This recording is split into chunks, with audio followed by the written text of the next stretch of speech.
ఇప్పుడు మన ఈ సముద్ర తీరం మన ఒంగోలు నియోజకవర్గం అయితేనేమి మీ కొండేపు కాన్స్టిట్యున్సీ అయితేనే ఇటు పక్కన మరలా చీరాల ఈ బీచ్ల దాని మీద ఏదైనా ప్రత్యేకంగా ఏదైనా దృష్టి పెట్టున్నారు వాటికి సంబంధించి? అంటే ఇక్కడ మ్యారిటైమ్ ఉంది అంటే ఇన్ఫ్రాస్ట్రక్చర్ మేము ప్రొవైడ్ చేయగలం. బీచ్ల డెవలప్మెంట్ అనేది టూరిజం కింద వస్తుంది.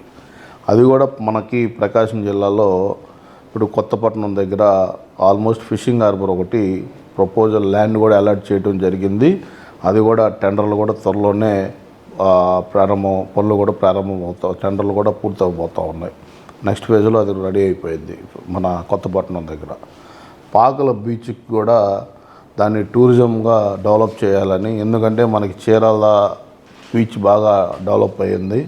దాని నెక్స్ట్ మనకి చీరాల నుంచి మన సింగరాయకొండ చూసుకుంటే పాకల బీచ్ చాలా అందంగా ఉంటుంది, న్యాచురల్ బీచ్గా ఉంటుంది.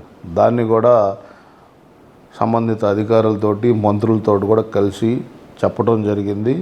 అదే పనిలో కూడా మేము ప్రయత్నం చేస్తూ ఉన్నాం. గౌరవ మంత్రి స్వామి గారు కానీ మేము కూడా అదే ప్రయత్నం జరుగుతూ ఉంది.